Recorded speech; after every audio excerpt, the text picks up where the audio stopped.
संचालित e learning programme में हूँ आप सौનું हार्दिक स्वागत करूँ છું। विद्यार्थी मित्रों, आना अगाऊ આપણે ચેપ્ટર નંબર 10 ગતિ અને અંતરનું માપન એની અંદર આપણે રિવિઝનની અંદર શરૂઆતનો ભાગ જોયેલો હતો કે જેમાં આપણે ચર્ચા કરી હતી કે લંબાઈ માપવી શા માટે જરૂરી છે। બરાબર, આપણે એમાં ખેતરની વાત કરી હતી, પછી વચ્ચે ચીન લાયા હતા, ભારત લાયા હતા, અમેરિકા લાયા હતા, બરાબર। તો આ બધા વિશે આપણે જોયું હતું। પછી આપણે એ પણ જોયું હતું કે પહેલાથી કેવી રીતે માપન કરવામાં આવે છે। તેમાં હતું કે પ્રાચીન સમયમાં લોકો પગલાનો ઉપયોગ કરતા, પગની લંબાઈ વડે માપતા હતા, બરાબર છે। પછી એ લોકો ક્યુબિટ, કોણીથી લઈને આંગળીના છેડા સુધીનું માપ એ પણ જોયું હતું। પછી આપણે એ જોયું હતું કે રોમવાસીઓ પણ એક અલગ માપતા હતા, ફૂટનો ઉપયોગ થતો હતો અને એવું થયું કે દરેક જગ્યાએ કેવું રહેતું હતું, અલગ અલગ। એટલે ફ્રેન્ચ લોકોએ 1790 માં શું કર્યું, મેટ્રિક પદ્ધતિ લાવી, બરાબર। મેટ્રિક પદ્ધતિનો ઉપયોગ કર્યો કે ભાઈ બધી જગ્યાએ આ સરખું જ રહેશે અને પછી આપણને આ મળ્યો એસઆઈ એકમ, જે આખા વિશ્વમાં તમે ગમે ત્યાં જાઓ ત્યાં શું રહેશે, એ એકમ સ્થિર રહેશે। લંબાઈનો હોય કે પછી દળનો હોય એટલે કે વજનનો હોય, બરાબર, કોઈ પણ હોય એ એકમ બદલાશે નહીં। અને આપણે જોયું હતું કે લંબાઈનો જે એસઆઈ એકમ છે એ છે મીટર, બરાબર। પછી આપણે થોડીક આવી પણ ચર્ચા કરી હતી કે 1 સેન્ટીમીટર બરાબર 10 મિલીમીટર, 1 મીટર બરાબર 100 મીટર અને 1 કિલોમીટર બરાબર 1000 મીટર, સોરી અહીંયા 100 સેન્ટીમીટર। 1 સેન્ટીમીટર બરાબર 10 મિલીમીટર, 1 મીટર બરાબર 100 સેન્ટીમીટર અને 1 કિલોમીટર બરાબર 1000 મીટર। હવે તમને લોકોને એવું કીધું હોય, બે ઉદાહરણ તરીકે આ 5 કિલોમીટર છે, બરાબર, એને તમે લોકો શેમાં દર્શાવો, મીટરમાં દર્શાવો। આવો કોઈ એક દાખલો પૂછાયો છે અને તમારે એને મીટરમાં દર્શાવવાનું છે, તો આપણે લોકો શું લખી શકીએ ભાઈ, શું લખવાનું, 1 કિલોમીટર બરાબર 1000 મીટર। તો અહીંયા આપણને કેટલા કિલોમીટર શોધવાના કીધા છે, 5 કિલોમીટર। તો 5 કિલોમીટર બરાબર કેટલા, તો આપણે શું કરશું, ક્રોસ ગુણાકાર, એટલે 5 ગુણ્યા 1000 છેદમાં 1, એટલે 5 ગુણ્યા 1000 એટલે કેટલા થશે, 5000 મીટર, બરાબર। પછી તમે છેદમાં 1 લખો કે ન લખો, કઈ ફેર પડે નહીં। તો આવી રીતે તમને લોકોને અલગ અલગ માપ આપેલા હોય અને તમને કાં તો મીટરમાં શોધવાનું કે કાં તો સેન્ટીમીટર છે અથવા તો મિલીમીટર છે, તો આપણે ત્યાં આ સૂત્ર મૂકીને આવી રીતે શોધવાનું રહેશે। તો આવા કોઈ પણ દાખલા તમને લોકોને એક્ઝામમાં કે હોમવર્કમાં પૂછાય તો આવડે, બરાબર છે। ચલો હવે આપણે લોકો આગળ વધીએ।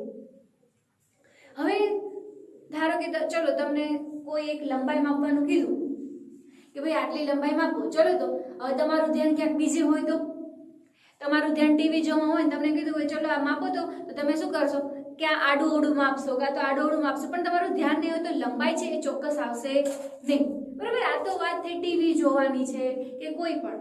હવે કોઈ એક દરજી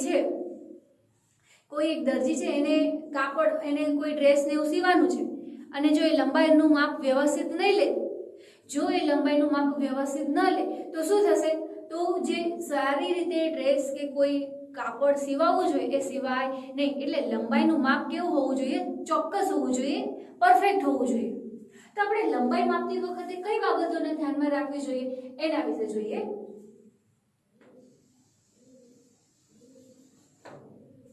ચલો તો આપણે જોઈએ કે ભાઈ લંબાઈ માપતી વખતે રાખવી પડતી સાવધાની।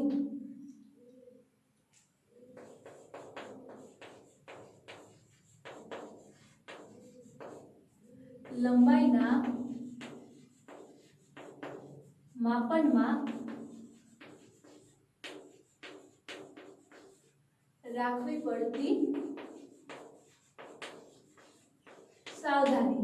તો કેવી સાવધાની આપણે વર્તવી જોઈએ, તો સૌથી પહેલું એ છે કે ફૂટપટ્ટી છે, બરોબર। ઉદાહરણ તરીકે આ કોઈ એક સ્કેલ છે, આપણે અહીં આપેલી ભાઈ આ સ્કેલ છે અને અમારે આનું માપ કરવું છે. હવે શું કરવું પડે?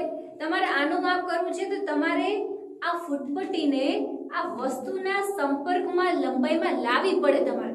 હવે તમારે આનું માપ કરવું હોય ને તમે આમ રાખો અથવા આમ રાખો, આને આમ તમે છૂટી રાખો તો તેનું માપ તમને વ્યવસ્થિત મળે ન મળે ને. પણ આ વસ્તુના સંપર્કમાં સ્કેલ આવવી જોઈએ. આ સ્કેલ છે એ વસ્તુને અડવી જોઈએ, બરોબર છે? અને એ પણ કેવી રીતે? એના લંબાઈમાં વ્યવસ્થિત રીતે. હવે તમે આમ માપો અથવા તો આમ માપો તો એવી રીતે માપવું જોઈએ નહીં. તો સૌથી પહેલું છે કે ફૂટપટ્ટીને વસ્તુના સંપર્કમાં રાખવી જોઈએ, બરોબર?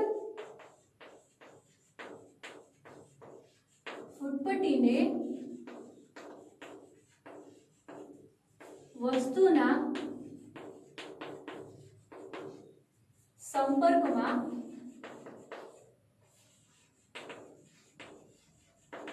રાખવી જોઈએ, બરોબર? આ પહેલી સાવધાની છે કે ભાઈ બંને એકબીજા સાથે અડેલા હોવા જોઈએ, સ્પર્શ કરેલા હોવા જોઈએ, નહીં તો તમને વ્યવસ્થિત માપ મળે નહીં. તમે ખુદ જ વિચારો, તમને લોકોને મેં કોઈ કાગળની અંદર કોઈ લાઈન દોરવાની કીધી હોય, મેં ચલો તમને કીધું કે ચલો લાઈન દોરો તો, અને તમે સ્કેલથી ના દોરો, સ્કેલને તમે આમ ઉપર રાખો અને કાગળ અહીંયા નીચે તો તમે વ્યવસ્થિત લાઈન દોરી શકો? ન દોરી શકો.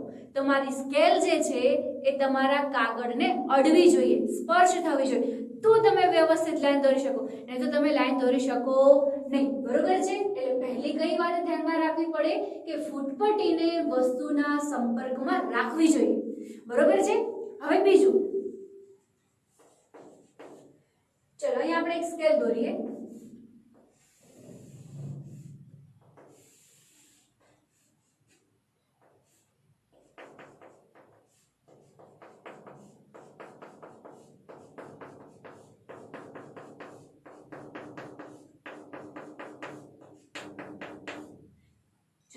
અહીંયા છે 0 1 2 3 4 5 6 7 અને 8, બરાબર? આવી રીતે છે. હવે કદાચ એવું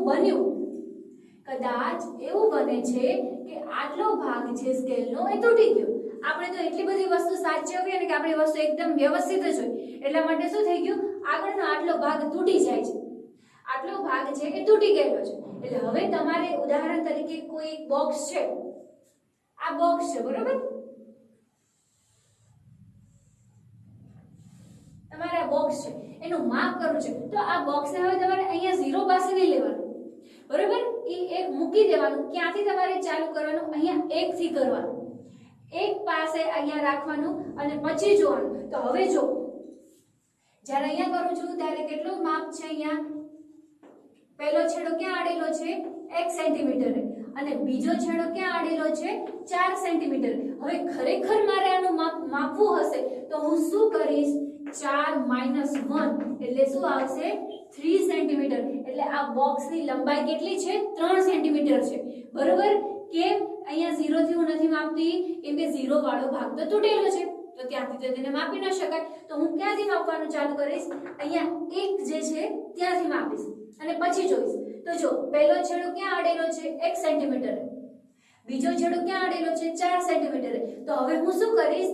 4 માંથી 1 બાદ કરીશ, એટલે મને હવે કોનું સાચું માપ મળશે? આ બોક્સનું સાચું માપ કેટલું આવશે? 3 સેન્ટીમીટર, બરોબર? એટલે જ્યારે પણ તમે એવું કરો છો ત્યારે તમારે શું કરી નાખવાના? છેલ્લા છેડામાંથી પહેલો છેડો બાદ કરી નાખવાનો અને પછી તમારે એનું માપ શોધવાનું, બરોબર છે? તો બીજી સાવચેતી આ રાખવાની છે. અને હવે છે ત્રીજી છે આંખની સ્થિતિ બરોબર હોવી જોઈએ.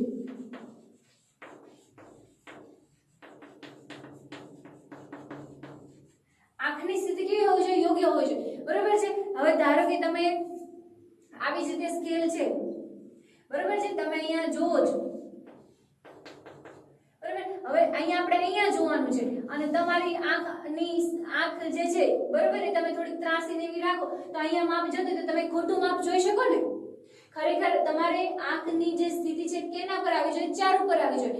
પણ તમે જો વ્યવસ્થિત રીતે ન માપો તો શું થશે? તો આ જે છે એ ક્યાં જઈને પડે? 5 ઉપર. એટલે આપણને લોકોને શું લાગે? તો આપણને એમ થાય કે ભાઈ આ તો માપ 5 છે, પણ ખરેખર 5 હોય નહીં. કેટલું હશે? 4 હશે. બરોબર છે. એટલે આપણું જે આંખ છે એ કેવી રાખવી જોઈએ? વ્યવસ્થિત અને યોગ્ય દિશામાં રાખવી જોઈએ. બરોબર. આપણે લોકો માપતા આ બાજુ અને જોઈએ આ બાજુ, તો એ ચાલે નહીં. એટલે એની સ્થિતિ કેવી હોવી જોઈએ? વ્યવસ્થિત હોવી જોઈએ. તો લંબાઈના માપનમાં રાખવી પડતી સાવધાનીમાં આ 3 વસ્તુને આપણે જોવી પડશે. એક તો પહેલું કે સ્કેલ છે એ વસ્તુના સંપર્કમાં આવવી જોઈએ. જો તમે એને સંપર્કમાં એટલે કે સ્પર્શ કરાવ્યા વગર જો તમે સીધું એની માપ લેશો તો યોગ્ય વ્યવસ્થિત આવશે નહીં. બીજું, કદાચ એવું બને છે કે કોઈ એક છેડો તૂટી ગયેલો છે, તો તમારે ક્યાંથી માપવાનું? જ્યાં પૂરેપૂરું હોય ત્યાંથી. તો અને એનો જે પહેલો છેડો છે અને આ બીજો છેડો, બંનેના માપ લખી નાખવાના અને છેલ્લા છેડામાંથી પહેલો છેડો બાદ કરો એટલે તમને એની સાચી સ્થિતિ, એની જે સાચી લંબાઈ છે એ મળી જશે. બીજું એ આપણે આંખની સ્થિતિ પણ કેવી રાખવી જોઈએ? યોગ્ય રાખવી જોઈએ. જે બાજુ નજર જવી જોઈએ એ જ બાજુ નજર નાખવી જોઈએ. બરોબર છે. એટલે પણ આંખની સ્થિતિ પણ કેવી હોવી જોઈએ? યોગ્ય. તો આવી રીતે આપણે લંબાઈના માપનમાં સાવધાની રાખવી પડે છે. બરોબર. ચલો હવે આગળ વધીએ. હવે કદાચ આવું છે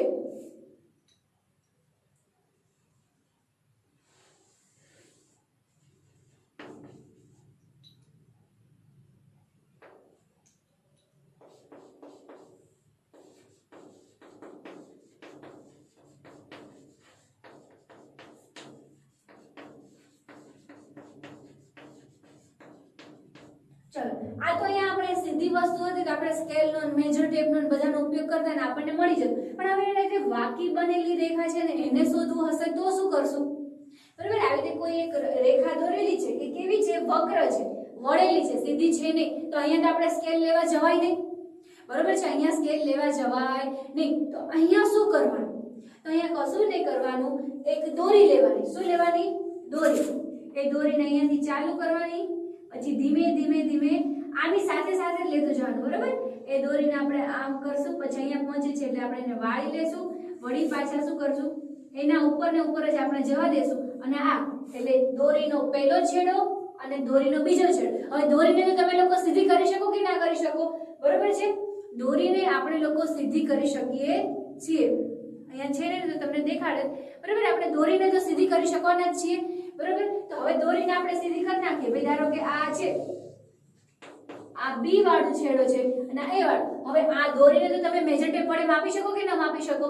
બરોબર કે નહીં? ચલો શું કર્યું? સૌથી પહેલા તમને આવી રીતે કોઈ વાંકી ચૂકી એક રેખા આપેલી છે. બરોબર. તમને ખબર નથી આનું માપ કેવું છે. હવે તમારે માપ શોધવું છે તો તમે લોકો સ્કેલનો તો ઉપયોગ કરી ના શકો. કેમ? કેમ કે સ્કેલ તો ખાલી શું માપે? સીધી વસ્તુને જ માપે, આડી અવળી વસ્તુને માપે નહીં. તો શું કરવું? તો કાંઈ જ નહીં કરવાનું. એક દોરી લેવાની. બરોબર. એ દોરીનો એક છેડો તમારે એ ઉપર રાખવાનો, પછી ધીમે ધીમે એ જે રેખા દોરેલી છે એના પર દોરી લેતું જવાનું. ક્યાં સુધી જવાનું?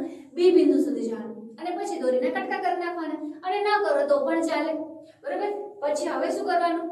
દોરીને તો આપણે જો એમ સીધી તો કરી શકવાના છે, કેમ કે દોરી તો આપણે એને વાળી પણ શકીએ છીએ અને લાંબી પણ કરી શકીએ છીએ. તો આવી રીતે દોરી સીધી થઈ જશે. અને હવે આને તમે મેજર ટેપ વડે માપી લો એટલે તમને શું મળી જશે? આખી વક્ર રેખાની લંબાઈ મળી જાય છે. બરોબર. તો આ શું છે? વક્ર રેખાની લંબાઈ કેવી રીતે માપવી એની વાત હતી. હવે આગળ ચલો મને અહીંયા હું કેટલાક ઉદાહરણ લખું છું.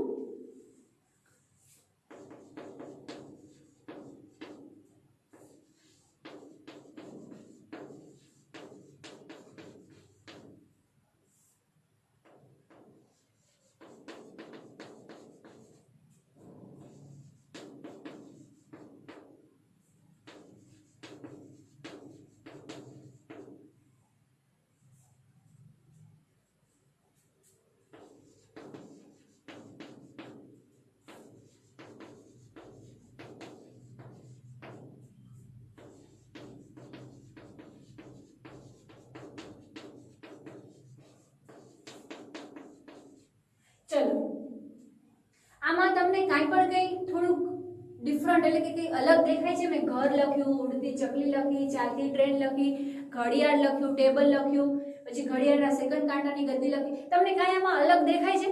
કે કોઈ વસ્તુ એકબીજાને જુદી પાડતી હોય એવું કંઈ લાગે છે તમને લોકોને? ચલો જોવો તો.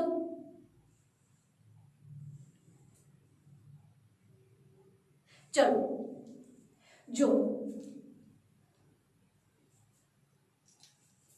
ઘર, પછી ઘડિયાળ અને ટેબલ. આ ત્રણેયને તમે કોઈ દિવસ એકલા એકલા ચાલતા જોયા ભૂતની ઘોડે?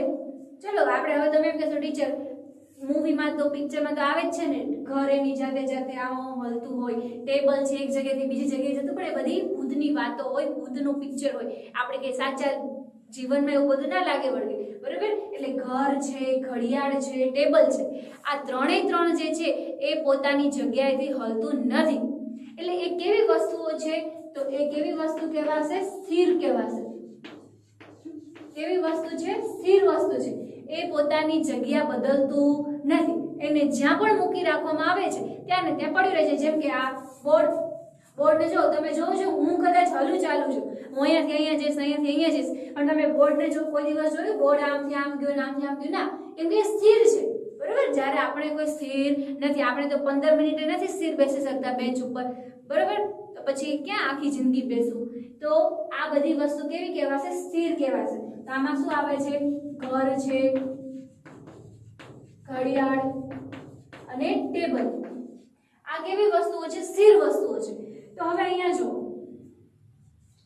ઉડતી ચકલી, ચાલતી ટ્રેન અને ઘડિયાળના સેકન્ડ કાંટાની ગતિ. હવે ભાઈ આ સેકન્ડ કાંટો લીધો, કલાક કાંટો અને મિનિટ કાંટો કેમ ના લીધો છોકરાઓ? ચલો વિચારો તો, વિચારો, પછી હું તમને જવાબ, પછી આપણે જોઈએ તમારો જવાબ સાચો છે કે ખોટો છે. તમે મનમાં વિચારી રાખજો, હમણાં હું સાચો જવાબ કહીશ એટલે તમને ખબર પડશે કે હા હું સાચો છું કે ખોટો છું, બરોબર? ચલો, શા માટે સેકન્ડ કાંટો જ લીધો? કલાક કાંટો કે મિનિટ કાંટાનો ઉપયોગ કેમ ન કર્યો એ લોકોએ? એ તો સીધું એમ ના લખી શકે કે ઘડિયાળના કાંટાની ગતિ. વચ્ચે સેકન્ડ લખવું કેમ જરૂરી પડ્યું?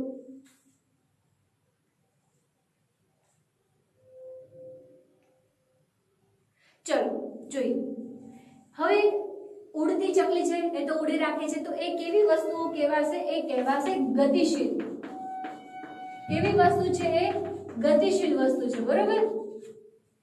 એ એક જગ્યાએથી બીજી જગ્યાએ સતત ચાલે જ છે. હવે અને પછી ચાલતી ટ્રેન, કોઈ ટ્રેન આવે છે પાટા ઉપર, તો એ પણ કેવી કહેવાશે? ગતિશીલ કહેવાશે. હવે અહીંયા સેકન્ડ કાંટાનો ઉપયોગ એટલા માટે કરે છે કેમ કે કલાક કાંટો અને મિનિટ કાંટો એ ઝડપથી નથી આગળ ફરતો. હા, એ પોતાની જગ્યાએથી બીજી જગ્યાએ જાય છે, પણ કેવો જાય છે? ધીમે ધીમે જાય છે. કલાક પછી એનામાં કેટલું થોડું કેવું ચેન્જ આવશે. તમે જોયું કે અત્યારે કલાક કાંટો 2 ઉપર હોય ને 2 મિનિટ પછી સીધો કલાક કાંટો 5 ઉપર આવી ગયો, તમને દેખાય છે ક્યારે? ના. કલાક પછી હજી 3 ઉપર જશે, વળી પાછા કલાક પછી 4 ઉપર જશે. તો એ ગતિશીલ કહેવાશે, પણ જોઈએ એવો ગતિશીલ નથી. પણ સેકન્ડ કાંટો એ ફર ફર ફર ફર, કેમ તમારા લોકોનું બોલવાનું ચાલુ ચાલુ ચાલુ છે, એટલે સેકન્ડ કાંટો પણ કેવો હોય? ફરે રાખે, ફરે રાખે, ફરે રાખે, બરોબર છે? તો એ શું કહેવાય છે? ગતિશીલ વસ્તુ કહેવાય. એટલે હવે હું તમને એમ કહું ગતિશીલ વસ્તુના ઉદાહરણ લખો તો તમને કોઈ પણ લખતા આવડે કે ના આવડે? મતલબ તમારે શું વિચારી રાખવાનું? ગતિશીલ વસ્તુ એટલે એવી વસ્તુ કે જે સતત ફરે રાખે. જેમ કે ભાઈ ઉડતી ચકલી છે, ચાલતી ટ્રેન છે, ઘડિયાળના સેકન્ડના કાંટાની ગતિ છે, માણસ છે, જનાવર છે, બરાબર? એ શું કરે છે? ફરે રાખે છે. તો એ બધું કહેવાય છે ગતિશીલ વસ્તુ. ચલો હવે આ ચેપ્ટરનો છેલ્લો ટોપિક ગતિ. ગતિ એટલે શું? ગતિના કેટલા પ્રકારો છે, કયા કયા પ્રકારો છે, એ પ્રકારો એટલે એને શું કહેવાય, એના ઉદાહરણો કહેવાય છે, એના વિશે ચર્ચા કરી, બરોબર છે? ચલો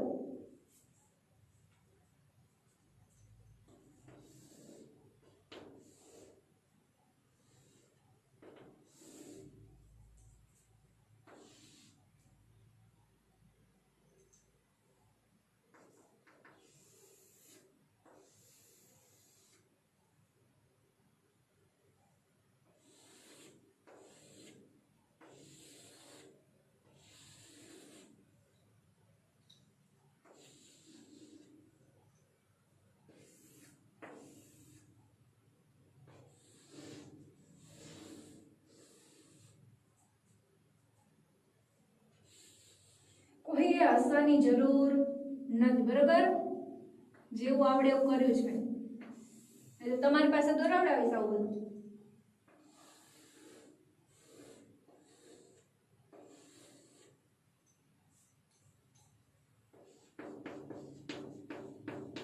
ચલો આપણે ગતિની વાત કરીએ. ગતિ એટલે શું? તો સમયમાં કરેલા સ્થાનાંતરને વસ્તુએ એકમ સમયમાં કરેલા સ્થાનાંતરને ગતિ કહેવાય છે. બરોબર? શું આવશે?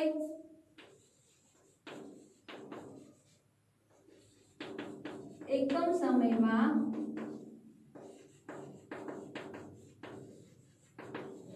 વસ્તુએ કરેલા સ્થાનાંતરને ગતિ કહે છે. બરોબર? ગતિ એટલે શું? તો એકમ સમયમાં વસ્તુએ કરેલા સ્થાનાંતરને ગતિ કહેવાય છે. કોઈ એક સમયમાં કોઈ એક વસ્તુ અહીંયાથી લઈને અહીંયા સુધી જાય છે તો એને શું કહેવાય? ગતિ. સ્થાનાંતર એટલે બે સ્થાન વચ્ચેનું અંતર. બરાબર છે? તો એકમ સમયમાં ધારો કે ચલો આ ચોક અહીંયા છે, કોઈ એક સમય પછી ચોક અહીંયાથી અહીંયા આવી જાય છે આ હાથમાં, તો એને શું કર્યું? અહીંયાથી આ હાથમાં જાય છે, સ્થાનાંતર. એને સ્થાન બદલી નાખ્યું. પહેલા આ હાથમાં હતું અને પછી આ હાથમાં આવી ગયું, તો એને પોતાનું સ્થાન બદલ્યું. તો એને શું કર્યું કહેવાશે? ગતિ કરી કહેવાય. બરોબર? એને શું કર્યું કહેવાય? ગતિ કરી કહેવાય. અને અહીંયા ગતિના કુલ 3 પ્રકારો છે: સુરેખ ગતિ, વર્તુળાકાર ગતિ અને આવર્ત ગતિ. બરોબર છે? ચલો તો સૌથી પહેલા આપણે જોઈએ સુરેખ ગતિ. હું ગતિ લખીશ ને, પાછળ તમારે ગતિ લખી નાખવાની. સુરેખ ગતિ એટલે શું લખવાનું? સીધી રેખામાં ગતિ કરતી હોય એને શું કહેવાય? સુરેખ ગતિ કહેવાય. એટલે શું લખવાનું?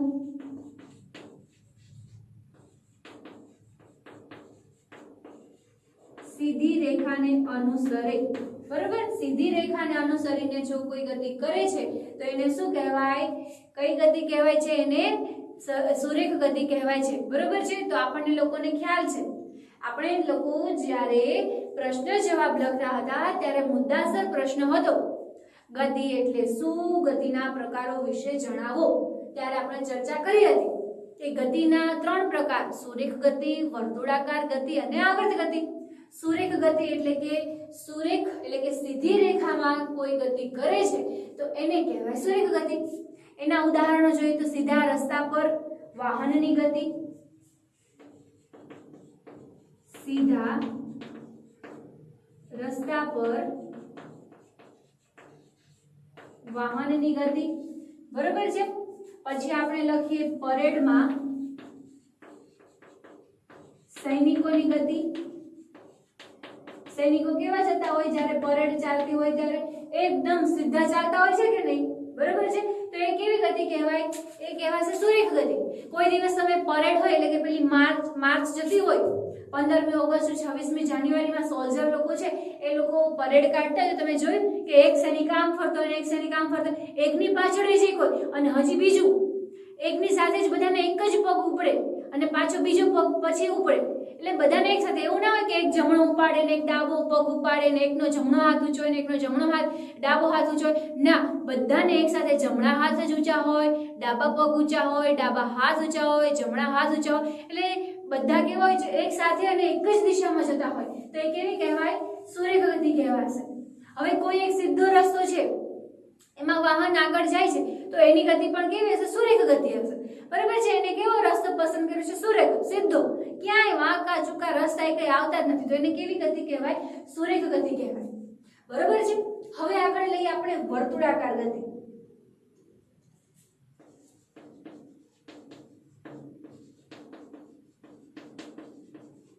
ચલો, વર્તુળાકાર ગતિ એટલે કે ધારો કે આ કોઈ એક બિંદુ છે અને એક આ બોલ છે. બરોબર? અહીંયા આનું માપ, પછી બોલ અહીંયા આવ્યો, પછી ધીમે ધીમે અહીંયા આવે છે, અહીંયા આવે છે, બોલ પાછો અહીંયા આવે છે, અહીંયા આવે છે, અહીંયા આવે છે. તો અહીંયાથી બોલ થી લઈને આ બિંદુ સુધીનું માપ, અહીંયા માપ જોઈએ, અહીંયા માપ જોઈએ, અહીંયા માપ લે, અહીંયા માપ. આ તમે તમામ માપ જ્યારે જોશો ત્યારે એક સરખું જ. ધારો કે આ 5 મીટરનું અંતર હતું તો અહીંયા 5 જશે, અહીંયા 5 જશે, અહીંયા 5 જશે, અહીંયા 5, અહીંયા 5, અહીંયા 5.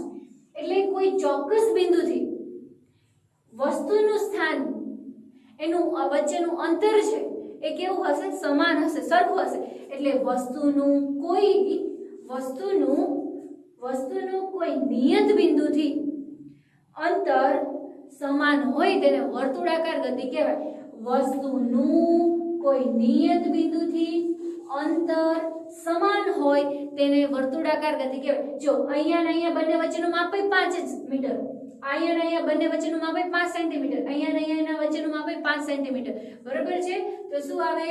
વસ્તુનું કોઈ નિયત બિંદુથી અંતર સમાન હોય તો તેવી ગતિને વર્તુળાકાર ગતિ કહેવાય છે, બરોબર. આ હું અત્યારે આમાં નથી લખતી, મેં તમને લોકોને લખાયેલું જ છે.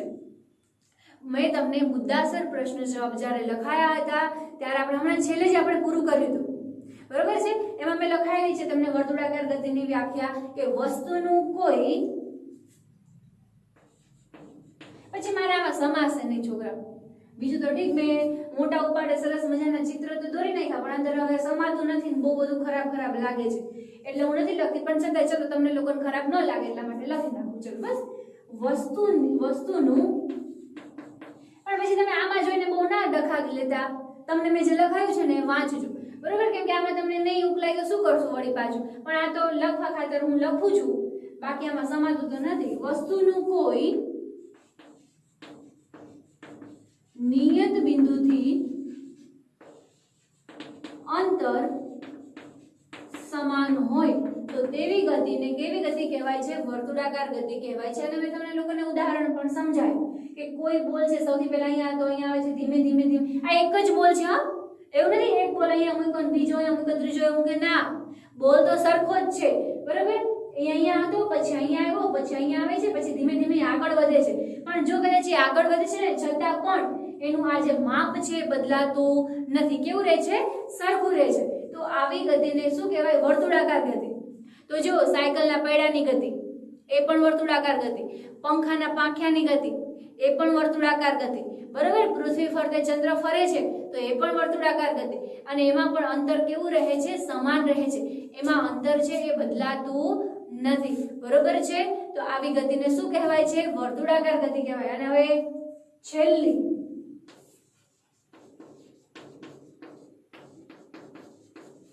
આવર્ત ગતિ. કોઈ નિશ્ચિત સમયે વસ્તુનું સ્થાનનું પુનરાવર્તન થતું હોય, બરાબર. નિશ્ચિત સમયે ગતિનું પુનરાવર્તન થતું હોય તો તેને કેવી ગતિ કહેવાય છે? આવર્ત ગતિ. એટલે નિશ્ચિત સમયે ફૂગો દોર્યો તો વાંધો નતો નહીં, ફૂગો સરસ દોરાય, પણ એવું નથી આ વચ્ચે આવી ગયું ને એટલા માટે, નહીં તો મોટું દોર્યું હોત ને તો સમય જાય, બરોબર છે. એટલે હવે આવર્ત ગતિ એટલે નિશ્ચિત સમયે ગતિનું પુનરાવર્તન થાય તો તેને કેવી ગતિ કહેવાય? આવર્ત ગતિ. જો ઉદાહરણ તરીકે આ એક બોલ છે, આ બી છે અને આ એ છે. હવે એ બોલ છે અહીંયાથી ચાલુ થશે, જો સૌથી પહેલા બોલ અહીંયા હતો, ઈ પછી અહીંયા એ પાસે આવ્યો, પાછો બી પાસે ગયો અને પાછો અહીંયા પોતાની જગ્યાએ આવ્યો, બરોબર. તો આટલું કરતા એને કેટલી મિનિટ લાગી? 1 મિનિટ. હવે બીજી વખત થયું, બીજી વખતે વળી પાછો અહીંયાથી અહીંયા પહોંચ્યો ને એટલે હવે અહીંયાથી આગળ ગયો, વળી પાછો બી પાસે ગયો ને વળી પાછો અહીંયા, ત્યારે એને કેટલી મિનિટ લાગી? 1 જ મિનિટ લાગી. એટલે દર વખતે અહીંયાથી એ પાસે જશે, બી પાસે જશે, પોતાની મૂળ જગ્યાએ પાછી આવશે ને ત્યારે કેટલી મિનિટ લાગે છે? 1 જ મિનિટ. એવું નહીં કે પહેલા અહીંયાથી પહેલી વખત ગયો ત્યારે 1 મિનિટ લાગી, પછી બીજી વખત વળી પાછો અહીંયાથી જઈને આમ થઈને વળી પાછો આવે છે ત્યારે એને 5 મિનિટ લાગે છે, 4 મિનિટ લાગે છે, એવું નહીં. દર વખતે કેટલી મિનિટ લે છે? 1 જ મિનિટ લે છે. તો એવી ગતિને શું કહેવાય? આવર્ત ગતિ કહેવાશે. એટલે નિશ્ચિત સમયે ગતિનું પુનરાવર્તન થતું હોય તો એને કહેવાય છે આવર્ત ગતિ, બરાબર. જેમ કે ઉદાહરણ તરીકે હિંચકાની ગતિ. હિંચકામાં પણ કેવું થાય છે? આમ જશે, પાછું આમ આવશે ને અહીંયા વળી પાછું પોતે રિટર્ન થશે, તો એ કહેવાય આવર્ત ગતિ. સોયની ગતિ છે, જે સંચો હોય, બરાબર, તેમાં જે સોય હોય છે તો એની ગતિ પણ કેવી હોય છે? આવર્ત ગતિ હોય છે. ઘડિયાળના લોલકની ગતિ પણ કેવી હોય છે? આવર્ત ગતિ હોય છે. તો આ બધા શેના ઉદાહરણો છે? આવર્ત ગતિના ઉદાહરણો છે, બરોબર. તો ચલો આખા ચેપ્ટરનું રિવિઝન અહીંયા આજે આપણે પૂરું કરીએ છીએ. ફરી એક વખત તમને લોકોને હું સમજાવી દઉં શું આપણે ચર્ચા કરી હતી. તો સૌથી પહેલા આપણે વાત કરી હતી, આપણે વાહન વ્યવહારની વાત કરી હતી કે સૌથી પહેલા પ્રાચીન સમયમાં લોકો ચાલીને જતા હતા, પછી જળમાર્ગ આવ્યો, લોકોએ હોડી બનાવવાનું ચાલુ કર્યું, પછી ધીમે ધીમે આગળ ગયા એટલે પૈડાની શોધ થઈ, પછી એ લોકો ગાડું ચલાવવા માટે પશુઓનો ઉપયોગ કરવા લાગ્યા, પછી આગળ જતા જતા એ લોકો પછી શું બનાવવા લાગે છે? પૈડાની શોધ થઈ એટલે પછી ગાડાઓ બનાયા, પછી વાયુયાન આયા, બરાબર, પછી શું આપણે જોઈએ તો અંતરિક્ષયાન છે, પ્લેન છે, જહાજ છે, આ બધું આવવા લાગ્યું અને આવી રીતે વાહન વ્યવહાર છે આગળ વધવા લાગ્યો. પછી આપણે લંબાઈની માપ કરી, માપનની વાત કરી તો સૌથી પહેલા લોકો પગ ને પગલાની લંબાઈથી માપતા હતા, બરોબર છે. પછી ધીમે ધીમે એ લોકો ફૂટનો ઉપયોગ કરવા લાગ્યા, ક્યુબિક એટલે કોણીથી લઈને અહીંયા સુધીનું માપતા હતા, વેધથી માપતા હતા, બરોબર, પગ અને પગલાની લંબાઈનો ઉપયોગ કરતા હતા. પણ થતું શું, જો પગ અને પગલાની લંબાઈનો ઉપયોગ કરે તો બધા માટે એ જે માપ છે એ સરખું આવતું નહોતું. એટલે શું થયું, 1790માં ફ્રેન્ચ લોકોએ મેટ્રિક પદ્ધતિ શોધી, બરાબર. એમાં એ લોકોએ આપ્યો ભાઈ લંબાઈનો એસઆઈ એકમ આપ્યો મીટર, જે તમે દુનિયાના કોઈ પણ છેડે જાઓ છતાં પણ બદલાતો નથી, કોઈ પણ એકમ, બરાબર છે. આપણે લંબાઈનો એસઆઈ એકમ છે મીટર. એના ઉપરથી આપણે જોયું કે 1 સેન્ટીમીટર બરાબર 100 મિલીમીટર, 1 મીટર બરાબર 100 સેન્ટીમીટર અને 1 કિલોમીટર બરાબર 1000 મીટર. અને ઉપરથી મેં તમને એક દાખલો પણ શીખવાડ્યો. પછી વાત આવી કે લંબાઈનું માપન કરવું છે તો આપણે કઈ વસ્તુઓનું ધ્યાન રાખવું જોઈએ, તો એના વિશે આપણે ચર્ચા કરી કે ભાઈ સંપર્કમાં રહેવી જોઈએ, કોઈ વસ્તુ તૂટેલો ભાગ છે તો છેલ્લા છેડામાંથી પહેલો છેડો બાદ કરી દેવાનો, આંખની સ્થિતિ યોગ્ય રાખવાની, બરાબર. પછી આગળ આપણે જોઈએ કે વક્રરેખાની લંબાઈ માપવી છે તો એક દોરી લઈ લો, દોરીનું તમે આવી રીતે લઈને પછી એ દોરીનું માપ કરી લો એટલે તમને વક્રરેખાની માપ મળી જશે. આપણે સ્થિર વસ્તુ અને ગતિશીલ વસ્તુ વિશે ચર્ચા કરી અને છેલ્લે આપણે જોયું ગતિ એટલે શું અને ગતિના પ્રકારો કેટલા છે, કયા કયા છે, તો એના વિશે જોયું ભાઈ સુરેખ ગતિ, વર્તુળાકાર ગતિ, આવર્ત ગતિ. સુરેખ ગતિ એટલે સીધી રેખામાં કોઈ ગતિ કરે છે તેને સુરેખ ગતિ કહેવાય. ઉદાહરણ તરીકે પરેડમાં સૈનિકોની ગતિ, સીધા રસ્તા પર ચાલતા વાહનની ગતિ. બીજું હતું વર્તુળાકાર ગતિ, તો વસ્તુનું કોઈ નિયત બિંદુથી અંતર સમાન રહે તો તેવી ગતિને વર્તુળાકાર ગતિ કહેવાય. ઉદાહરણ તરીકે પંખાના પાંખિયાની ગતિ, સાયકલના પૈડાની ગતિ, પૃથ્વી ફરતે ચંદ્રની ગતિ વગેરે. અને છેલ્લું હતું આવર્ત ગતિ. કોઈ નિશ્ચિત સમયે ગતિનું પુનરાવર્તન થાય. પુનરાવર્તન થવું એટલે ફરી વખત કરો. તમને મેં એક વખત ના પાડી હોય કે અવાજ ન કરો અને છતાંય તમે દર વખતે દરરોજ અવાજ કર કરો તો એ શું કહેવાય, પુનરાવર્તન કહેવાય, બરોબર છે. તો નિશ્ચિત સમયે ગતિનું પુનરાવર્તન થાય તો તેને આપણે આવર્ત ગતિ કહીએ છીએ. ઉદાહરણ તરીકે હિંચકાની ગતિ, ઘડિયાળના લોલકની ગતિ, બરોબર છે. પછી આપણે જોઈએ તો સોયની ગતિ. તો આવી રીતે ગતિના અલગ અલગ પ્રકારો છે એના વિશે જોયું.